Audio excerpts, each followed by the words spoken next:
गिबियावनो दुलाराय बर' हारिमु आफादनिफ्राय जानानै आङो स्पक्स पार्सन हिसाबै नोंथांमोननिसिम निउस मिडियानिसिम आङो साबायखरखौ बावहरग्रोबाय।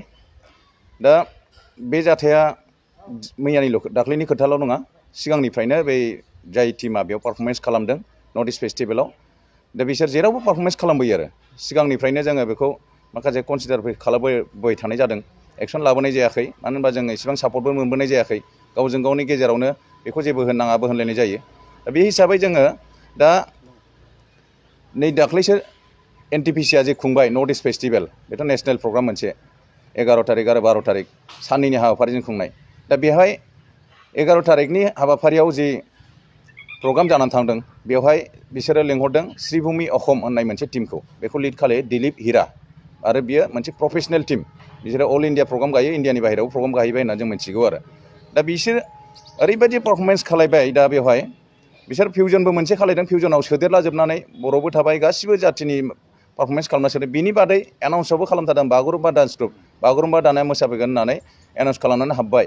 जेब्ला बेवहाय बागुरुम्बा होननानै पारफरमेन्स खालायदों, अब्लाथ' बागुरुम्बानि मुद्राखौनो जों नुनो मोनाखिसै।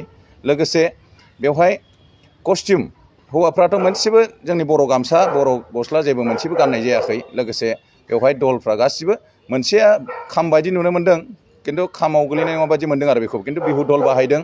आरो माखासे सिफुङाबो जोंनि सिफुं नङा।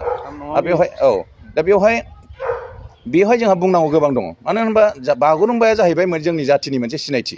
बागुरुम्बाया जाहैबाय जोंनि मोनसे माहारियारि मोसानाय, बेजोंनो जोङो इन्टारनेसनेल लेभेलसिम सौहैनो हानाय बर' जाथिया मोनसे सिनायथि मोननाय आरो बर' हारिया। दा बे हिसाबै जोंनि बे मोनसे मोसानाय आयदाखौ आरो लोगोसे बारदै सिख्लाखौबो मोसाबावदों। ओरैबायदि गाज्रि खालामनानै मोसाबाय जोंनि जाथिनि मान सन्मानाव फुरा आघात खालामहोबाय बिसोरो। एकदम हाबसो फैनानै जोंखौ एख्ल'फैनाय बायदि जाहैबाय आरो।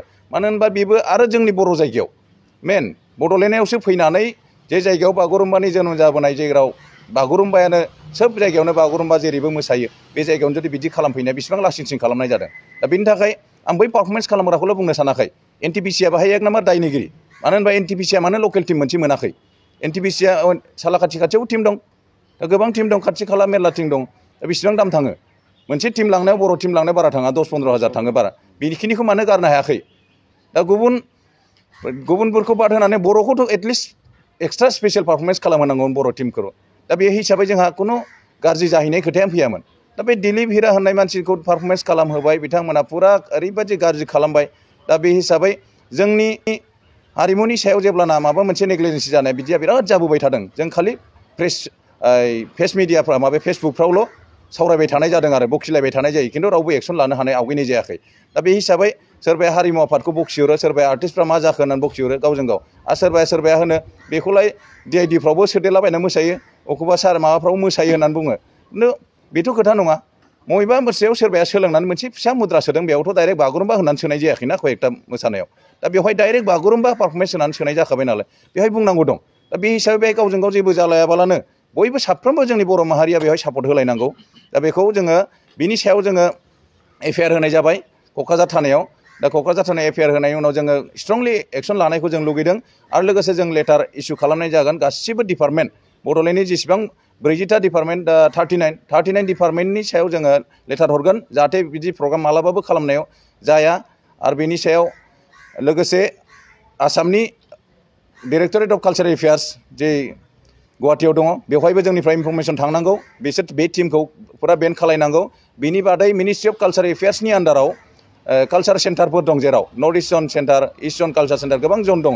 बै जनफोराव मोनफ्रोमबो सेन्टाराव जोंनिफ्राय लेटार थांगोन, संगित नाटक एकाडेमियाव लेटार थांगोन, आरो जोंनि सरकाराव डाइरेक्ट चिफ मिनिस्टारनिफ्राय लानानै कालचार मिनिस्टारनिसिम जोंनिफ्राय लेटार थांगोन, इनफरमेसन थांगोन आरो कमप्लेन हिसाबै थांगोन, जाहाथे बै टीमखौ बेन खालामनाय जायो। आरो जोङो भबिष्यतआव खुनु टीमा, दा दिनै दिलीप हिरानिल' खोथा नङा, गोबां टीमानो बिदिनो मिक्स खालामना मोसाबोयो, बेखौ जाहाथे खालाया, बेखौ जों वार्निं होखायो। आरो लोगोसे खुनु अर्गेनाइजिं कमिटिया जाहाथे बेबायदि पारफरमेन्स खालामहोआ। जाय जातिनि पारफरमेन्सखौ नायनो लुगैदों बे जातिनि मानसिखौ लाना खालायथों। आरो जोंहा बादा गैया गुबुन जाथिया मोसानायाव, बेहाय मोसादों बिराद वेलकाम। सोरबा हारसाया मोसादोंना, सोरबाया मोसादों, मारवारि मोसादोंना, बाङालि मोसादोंना, राजबंसिया मोसादों, बर'खौ मोसाथों, जोंहा वेलकाम, जों मस्ट वेलकाम खालामगोन। खिन्थु शुद्ध भाबै मोसानांगोन आरो थार भाबै जोंहा जे बुस्थुजों जोंनि कस्टिउम जोंहा मोजां टिउन दं, मेथाइबो खनबावाखै। बागुरुम्बायाथ' जोंहा मेथाइ खनो, मेथाइबो गैबावा बेवहाय।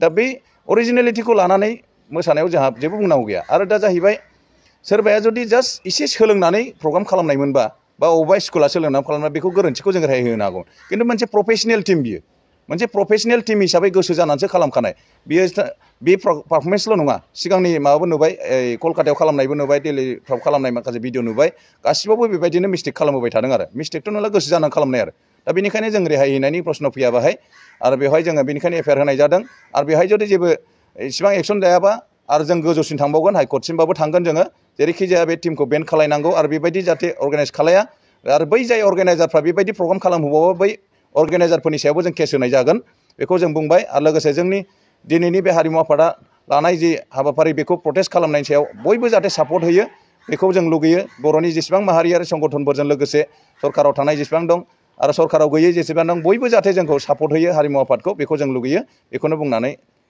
दोनथ'नाय जाबाय थांखियाथ' बेनो थांनाय बे डिसेम्बर दाननिनो 11 आरो 12 थारिखआव सालाकाटि NTPC-आव मोनसे नर्थ इस्ट फेस्टिभेल जानानै थाङो दा बे नर्थ इस्ट फेस्टिभेलाव कालचारेल जे प्रग्राम बे प्रग्रामखौ लिड खालामदों दिलीप हिरा होननाय बिथाङा श्रीभूमि अक्षम बे मोनसे कमार्शियेल पार्टिनि दैदेनगिरि बा लिडार बिथाङा बेवहाय बे कालचारेल प्रग्रामाव बिसेसकै बर'नि बागुरुम्बा आरो बारदै सिख्ला बेखौ माबा खालामदों पारफर्म खालामदों बा परिबेखन खालामदों दा बेवहाय बे बागुरुम्बा जोंहा परम्परागत बर'नि जोनोम जानायनिफ्राय फैफानाय बे बागुरुम्बा आरो नेशनेल एवार्ड स्वीकृति मोननाय बागुरुम्बा बा बारदै सिख्ला आरो बेबायदि जातीय मोनसे मोसानाय गावहानो मोनसे अंगुबै मोनसे बाइन्डिं कस्टिउम आरो ट्रेडिशनेल मिउजिकेल इन्स्ट्रुमेन्ट दङ आरो बेनिफ्राय लिरिक्स दं बेखौ एभयड खालामनानै बेखौ मेनटेन खालामाबालानो बिथाङा जोंनि सासेबो बर' सिख्लाखौ सोदेराबानो बा पार्टिखौ लेंहराबालानो सानैसोखौल' सोदेरनानै मोनसे फुल फ्लेजेड माबा खालामदों पारफर्म खालामदों दा बेवहाय ओरैबायदि गाज्रि नुदों आरो बेखौ ससियेल मिडियाआव हगारनाय लोगो लोगो माने जिनिसा दुखु मोनथाव जादों ओरैबायदि मुगैथाव जादों दुखु मोनथाव जे जायहा माने लिरिक्स दं गावहानो निजा इन्सट्रुमेन्ट दङ खाम सिफुं सेरजा आरो बेहा कस्टिउम दं गाननाय जोमनाया मा जानांगौ गोमो बिदन दख'ना जानांगौ गोजा ब्लाउस जानांगौ जोमग्रा आरो खानायाव हगारसारनांगौ दा बेफोरबायदि जोंहा मोनसे गावहानो मोनसे अंगुबै बे ट्रेडिशनेल मोसानायावहाय दङ गतिके बेखौ नागारनानै जों दस्राखौ रावखौबो मोसानायखौ फाजाया बा मोसाजानो बायो दा बे मोनसे बे मोसानाया जाबाय जोंनि बर' हारिखौनो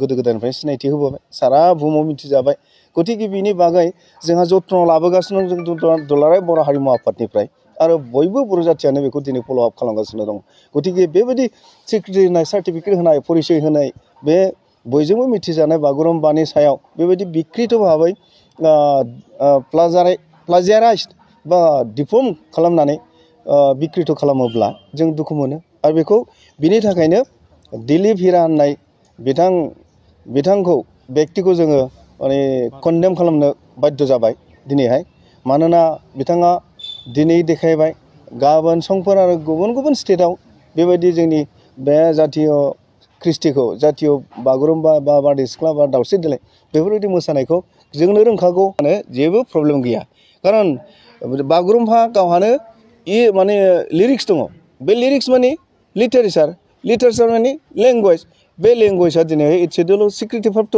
गतिके बेखौ जोङो जाहा था जुदि सोरबा व्यक्तिया जानला मोनला डिसप्ले खालामोब्ला बेखौ सोर माने इजि लानो हानो नंखायनो जों बाहाय माने कमप्रमाइज खालामनो गोब्राब मोनदों गतिके बेखौ जोङो कन्डेम खालामनांगौ बाध्य जादों आं गोबां बाथ्रा बुंला दिनै जोंनि गासै जिल्लाफोरावबो बेबायदि प्रेस मिटखौ खालामनानै सोंखारिनाय जाथों आरो बेखौ अलरेडि बिथोनबो हरनाय जाबाय आरो जोङो केसखौ एफआइआर खालामबाय थानायावहाय गतिके बेखिनिखौ बुंनानै आङो